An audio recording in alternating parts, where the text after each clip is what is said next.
በቅርብ ጊዜ ታሪካችን ውስጥ ባለፈው 100 ዓመት በምንለው ታሪካችን ውስጥ የኢትዮጵያ መንግስታት መምጣትም ሆነ መሄድ መውደቅም ሆነ መነሳት ቀጥታ ከኤርትራ ጥያቄ አመላለሳችን ጋር ተያያዥነት አለው። አፄ ኃይለ ሥላሴ መንግስት ኤርትራን ጥያቄ ለመፍታት የሄዱበት መንገድ ለውድቀታቸውም የራሱ አስተዋጽኦ አድርጓል።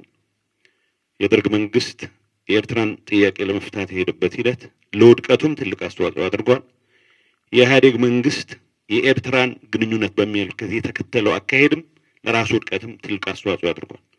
በአሁኑ ሰዓት ከኤርትራ ጋር ያለን ግንኙነት ቀጥታ የብሔራዊ ደህንነት ኢሹአችን ነው ብቻ ሳይሆን ስለ ወደብ ስለምናነሳ ስለ ግንኙነት ስናነሳ ፕላስ ስለ ኤርትራ መንግስት ባህሪም ስናነሳ የሚታየው ብቻ ሳይሆን ከታሪክም አንፃር የኤርትራን ጥያቄ የምንመልስበት ሂደት ከአጠቃላይ ህልውናችን ጋር ተያያዥነት ያለው መሆኑን አስዩ ማድረግ ተገቢ ነው የሚል እምነት አለኝ። እሱ ነው አንድ መሰረታዊ መነሻ።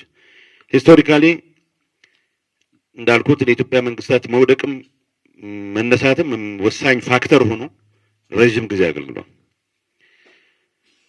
በ1950 ፌዴሬሽን እንዲፈርስ ውይይት በሚደረግበት ሰዓት ኋላም መለስበታለሁ።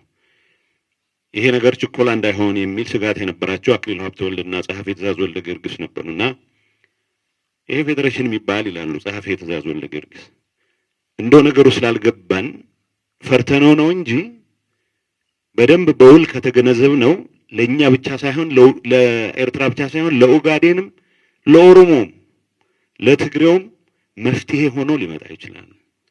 ዋናው ስራችን ሆነ ያለበት ህዝባችንን ማጥገብ፣ ህዝባችንን ማብላት፣ የታረዘ ህዝባችንን ማልበስ ነው። ተቻኩለን ካፈረስ ነው ሐማሴን ሸዋድሮም ተንኮለኛ ነው ብሎ ወደ ቂምና ወደ ቅሬታ የሚገባበት ሁኔታ ይፈጠራል። ህዝባችንን ያለበስን እንደሆን ግን ይላሉ፣ ያበላን እንደሆነ ግን ይላሉ የነሱን መታረዝ የነሱን መራብ ግምት ውስጥ አስገብተው በራሳቸው ፍላጎት የሚቀላቀሉበት ሁኔታ እንፈጥራለን ይላሉ። እንግዲህ ይሄ ትንሽ ከእድሜው በጣም ቀደም ያለ ሐሳብ ነው የጸሐፌ ትእዛዝ ወልደ ጊዮርጊስ። ጃንሆይ ቸኩሉ ስለነበረ ፌዴሬሽኑን ለማፍረስ አልተቀበሏቸውም ብቻ ሳይሆን በጠዋት በራዲዮን የሰሙት የአርሲ ጠቅላይ ግዛት እንደራሴ ሆነው መሾማቸውን እንጂ ትልቅ ባለስልጣን ነው የነበሩት ጸሐፌ ትእዛዝ ወልደ ጊዮርጊስ። ታሪካችን ውስጥ የኤርትራን ጥያቄ ሃንድል የምናደርግበት መንገድ ምን ያክል ትልቅ ኢምፓክት እንደነበረው አሁን ባለንበት ሁኔታ ቀጥታ ፊታችን ላይ የሚጋርጠው የደህንነት አደጋ አለ። ብዙ ትንታኔ የማይፈልግ ራሱ የኤርትራ ሀገረ መንግስት ምስረታ ሂደት ራሱ ኢትዮጵያን በማፍረስ ኢትዮጵያን በማዳከም ላይ የተመሰረተ ነው። ይሄ በሚስጥር የሚያዝ ሳይሆን በአደባባይ የሚነገርለት ነው። ኤርትራን ወደ ነጻነት እንቅስቃሴ ያስገቡት ኃይሎች የኢትዮጵያን መዳከም የሚፈልጉ ኃይሎች ናቸው። በሂደት ኤርትራውያን ትግል ውስጥ በመግባታቸው ሀገር ሆነው ዩፎሪያውም የቱንም ያክል በሀገር ፍቅር ስሜት ላይ የተመሰረተም ቢሆን የኤርትራ የሀገርነት መቀጠልና ለመቀጠል ካልኩሌሽን ሁሌም ኢትዮጵያን ከማዳከም ጋር ተለያይቶ አይታይም። ጤነኛ ግንኙነት አለን ብለን ባመንበትም ዘመን ሳይቀር የኤርትራ ህልውና መረጋገጥ በአደባባይ ከኢትዮጵያ መዳከም ጋር የሚያያዝ ነው።